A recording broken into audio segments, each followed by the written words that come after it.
Fala, meu aluno, minha aluna do Kenapse, tudo bem com você? Nessa aula a gente vai falar sobre uma coisa que, por menos que você goste, por menos que eu goste, tem na minha casa, tem na sua casa, tá sempre no ar e a gente tá sempre inalando. Estamos falando de fungos.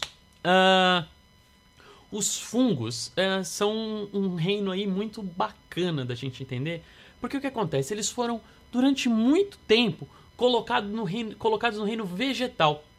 Porque se você já viu um cogumelo na sua vida, você sabe que ele é fixo a um substrato, né?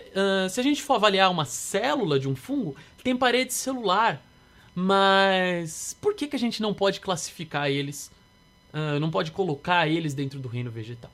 Né? Por uma razão muito simples. Os fungos são heterótrofos. E aí eles podem se alimentar tanto de matéria orgânica viva quanto de matéria orgânica morta. Mas são essencialmente heterótrofos. Eles não são fotossintetizantes, eles não têm clorofila, então eles não podem ser colocados no reino vegetal. Mas, por outro lado, eles também não podem ser colocados no reino animal, porque eles possuem ali parede celular, eles têm características muito diferentes dos animais, né? Então, entre essa grande discussão, colocamos eles no reino vegetal, colocamos eles no reino animal, optou-se por criar um novo reino, o reino fungi, onde a gente vai colocar aí todos esses fungos, todos esses seres que têm essas características aí, que a gente não vai poder colocar nem nos vegetais, nem nos animais e nem nos protistas, por diversas razões. Então, o que vai acontecer? Eles podem se alimentar de matéria orgânica viva ou matéria orgânica morta. E em cada um desses caminhos, os que se alimentam de matéria orgânica viva, os que se alimentam de matéria orgânica morta, a gente vai ter importâncias aí para falar dos fungos. Então, quando eles se alimentam de matéria orgânica morta, né, a gente já vai ter uma importância ecológica muito importante. A gente sabe então que, apesar de nojento aparentemente, se alimentar de uma coisa morta é essencial, ou organismos se alimentarem de matéria orgânica morta é essencial do ponto de vista ecológico, porque você recicla aquele carbono, né? Ou aquele material orgânico. Você pensa, um organismo era formado por matéria orgânica, ele morreu, essa matéria orgânica não pode ficar ali perdida, ela tem que voltar para a cadeia alimentar, voltar para os ciclos biogeoquímicos ali. Então, os decompositores e os que têm hábitos saprófitas, né, os seres que têm alimentação saprófita, se alimentam de matéria orgânica morta, são fundamentais para essa reciclagem de matéria orgânica. E muitos fungos vão estar aí envolvidos nisso, principalmente bolores, que vocês já devem ter visto aí no seu pão, na sua fruta estragada. Enquanto aqueles que se alimentam de matéria orgânica viva vão ser essencialmente parasitas.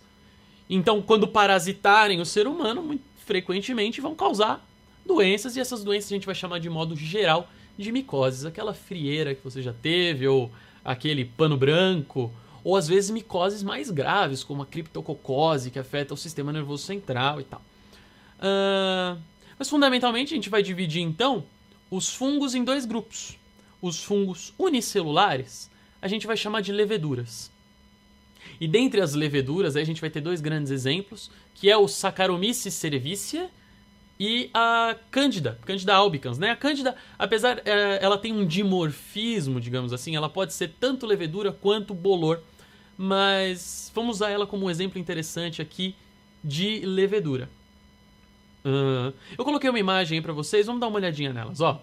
Vocês estão vendo? Leveduras aqui, ó, são unicelulares. Olha lá, eu coloquei mais de forma ilustrativa. Elas têm parede celular, são eucarióticas, mas qual vai ser a grande importância, né, dessas leveduras? Então, o Saccharomyces, ele é usado como um fermentador.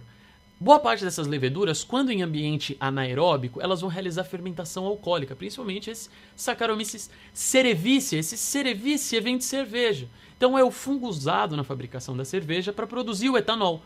Você fornece para ele um carboidrato ali em condições anaeróbias, ele vai metabolizar esse carboidrato para gerar energia, vai produzir etanol por fermentação alcoólica. Então a produção do etanol, tanto o etanol combustível, quanto o etanol das bebidas alcoólicas, ou mesmo o fermento biológico, né, que vai fazer aquela massa crescer, é um fungo, é uma levedura, é o Saccharomyces cerevisiae.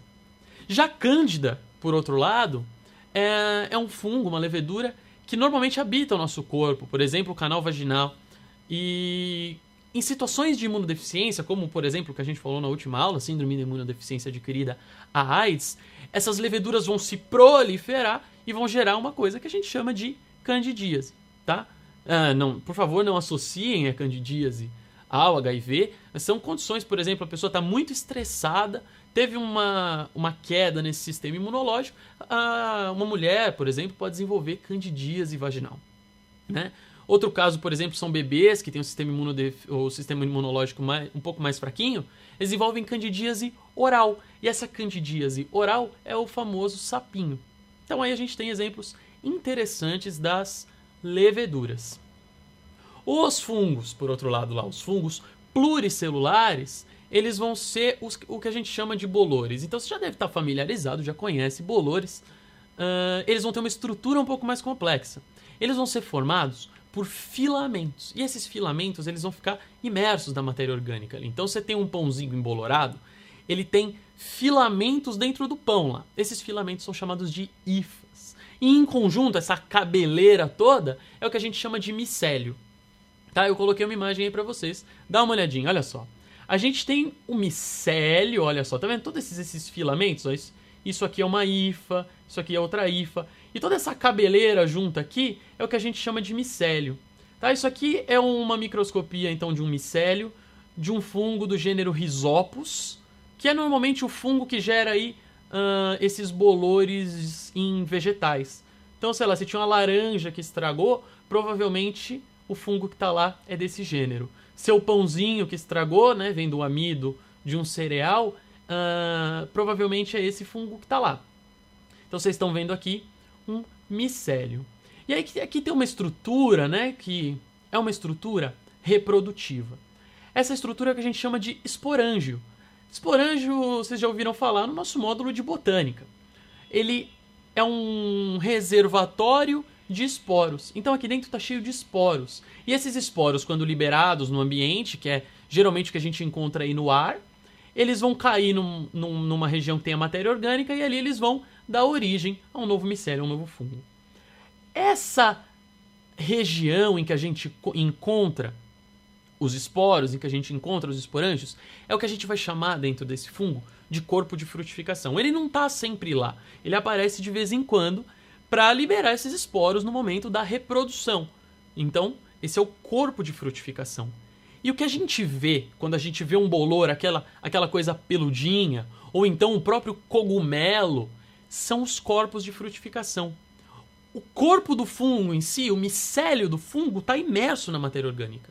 Então, quando você vê um pão, mesmo ele não tendo o bolor aparente, no próprio pão pode ter um micélio ali, que ainda não está no ponto de reproduzir, então ainda não expôs esse corpo de frutificação, que pode ser aquela coisa mais algodonosa que a gente chama, ou então o próprio cogumelo. Esse corpo de frutificação ainda não apareceu, mas o fungo está lá, tá certo?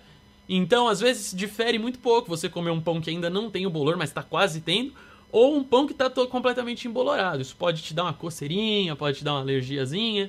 Em geral, não faz tão mal assim. Mas a gente costuma evitar por questões de higiene, né? Enfim, então o que a gente vê é o corpo de frutificação, mas micélios e hifas já podem estar ali, normalmente estão imersos na matéria orgânica. Eu coloquei uma imagem aí para vocês, olha que bacana, dá uma olhadinha. De um tomate que está com bolor. Uma foto um pouco mais distante, uma foto mais aproximada desse corpo de frutificação do bolor, né? Isso aqui vocês já estão talvez acostumados a ver, talvez não em tanta intensidade assim, mas tá aí, isso é um bolor que você está acostumado a ver. E olhando mais de perto, olha que bacana, a gente percebe o filamento com uma bolinha na ponta. E essas bolinhas vão ser os esporângios, olha lá, filamento com bolinha na ponta, que nada mais é do que o que a gente está vendo nessa microscopia, ó, o filamento com a bolinha na ponta, né? São aqui fungos do gênero Rhizopus, ó, isso aqui é um Rhizopus numa visão macroscópica. Tá? Muito interessante a gente ver esse corpo de frutificação contendo os esporângios. Além dessa importância, então, ecológica, dessa importância do ponto de vista de doenças, né, das micoses, a gente tem uma coisa muito interessante, que os fungos já deram grandes contribuições para a ciência médica.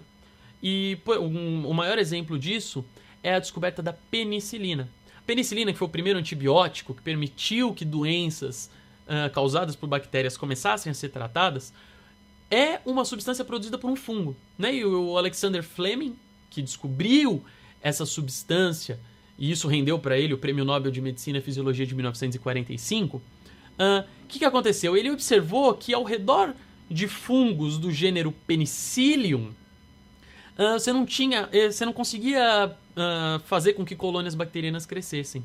Então, a partir daí, ele extraiu a penicilina, e a penicilina, então, revolucionou a medicina e permitiu que doenças causadas por bactérias pudessem começar a ser tratadas.